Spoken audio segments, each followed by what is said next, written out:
Assalamualaikum warahmatullahi wabarakatuh. Bertemu lagi dengan Pak B, masih membahas seputar investasi emas. Dan bagi yang belum tahu atau baru, ini adalah channel Ahmad Jubedi. Bagi yang sudah, terima kasih atas atensinya. Teruslah menambah ilmu, mengedukasi diri untuk beraksi, yaitu investasi emas.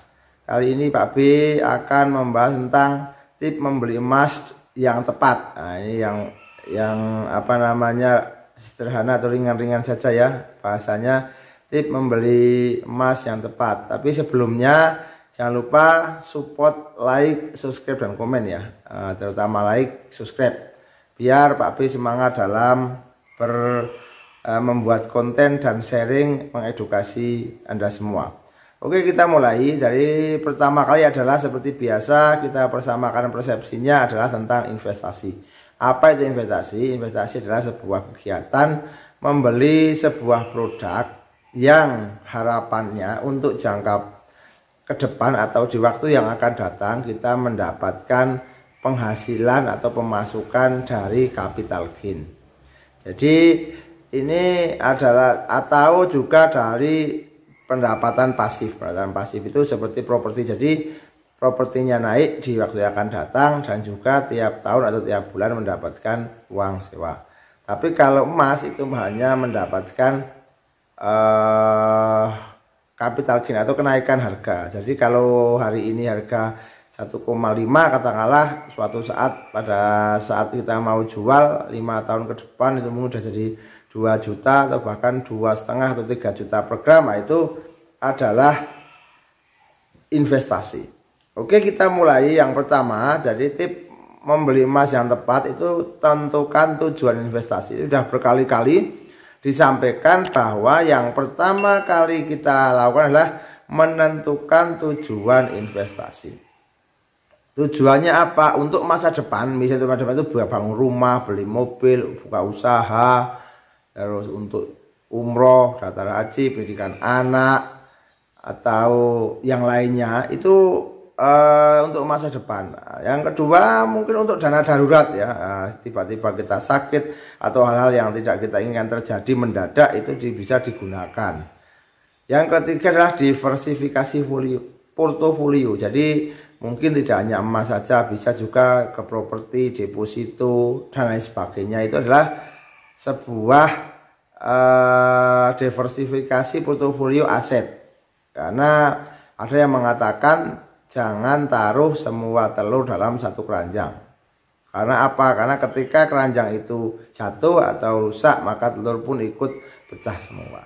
Tapi harus ada manajemen risiko, jadi diversifikasi. Jadi yang emas katakanlah 20%, yang deposito berapa, yang properti berapa, terus yang untuk usaha dan sebagainya.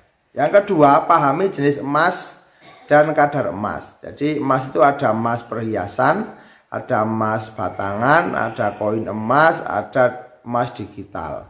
Jadi kalau emas perhiasan dan emas batangan itu ada karatasannya, ada 24 karat, 22 karat, 18 karat dan lain sebagainya. Kalau koin emas itu biasanya kan kalau bentuknya dinar atau dirham itu mungkin sekitar 22 karat ya. Tuh. Yang ketiga, pantau harga emas. Itu bukan selalu ya, kalau pas mau membeli ya dipantau. Pantau harga di situs yang resmi, situs Antam, Pegadaian atau situs yang lainnya, logamulia.com dan sebagainya. Itu adalah salah satu peta atau mengetahui harganya berapa gitu kan. Kalau kita secara sederhana kan beli di harga murah, simpan, nanti tujuannya tercapai, jangan pada saat dijual di harga yang terbaik. Misalnya seperti itu. Nah, yang keempat, pilih tempat ya untuk pembelian yang terpercaya. Jadi terpercaya itu beberapa tempat yang terpercaya itu. Satu adalah misal Butik Antam, Galeri 24, toko emas besar yang terpercaya. Jadi toko-toko emas besar itu sudah membawa nama besarnya, itu juga bisa digunakan untuk tempat pembelian. Yang kelima, periksa keaslian dan sertifikatnya. Jadi kalau emas batangan ya harus ada sertifikatnya, keasliannya, harus ada capnya dan sebagainya, itu adalah syarat mutlak. Tapi kalau misalnya perhiasan, Pak saya mau beli perhiasan, yaitu tokonya seperti apa, notanya seperti apa, jangan sampai hilang. Karena nanti pada saat kita melakukan penjualan kembali, nah, itu kita harus menyediakan itu. Emasnya nggak boleh kusam, suratnya nggak boleh rusak, emasnya juga nggak boleh putus dan hilang aksesoris yang lainnya seperti itu. Yang keenam adalah pertimbangkan biaya tambahan. Nah ini ada biaya tambahan itu biasanya begini. Kalau misalnya perhiasan itu kan biaya buat, biaya desain, itu nanti pada saat beli itu dibebankan pada pembeli. Tapi begitu di saat jual itu tidak dihitung sebagai harga emas. Makanya perhiasan itu kurang recommended atau tidak disarankan kalau kita mau investasi murni. Perhiasan akan recommended ketika kita investasi sambil berhias atau untuk aksesoris atau untuk bergaya. Ada biaya penyimpanan, misalnya kita punya uang banyak dalam bentuk fisik, itu harus ada biaya penyimpanan. Apa itu? Kalau kita beli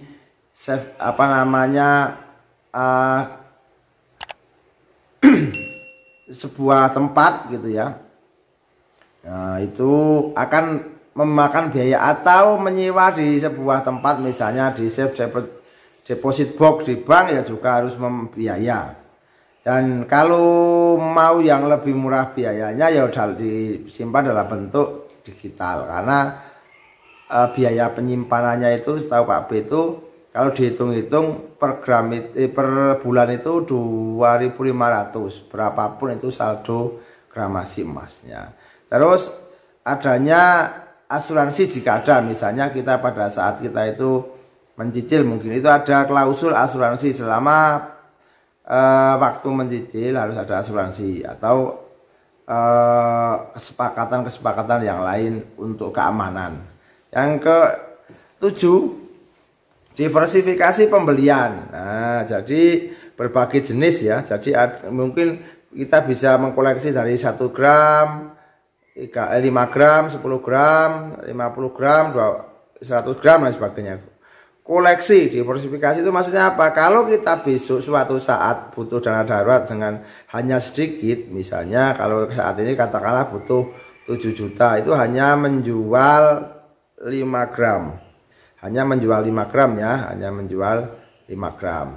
Nah, kalau butuh 10 juta ya kan hanya menjual 10 gram misalnya, seperti itu. Tidak terus harus menjual semuanya. Terus perhatikan ukuran dan bentuk. Nah, tadi itu ya, selain diversifikasi seperti itu, ukuran dan bentuk. Diversifikasi juga bisa digital sama fisik. Digital digunakan untuk dana darurat, fisik digunakan untuk kepuasan pribadi. Yang selanjutnya, hindari pembelian impulsif atau FOMO, fear of missing out. Jadi ikut-ikutan. Nah, itu temannya beli, kita beli, pokoknya jangan sampai kita ketinggalan. Yang terakhir adalah rencanakan strategi penjualan. Nah ini penting ini.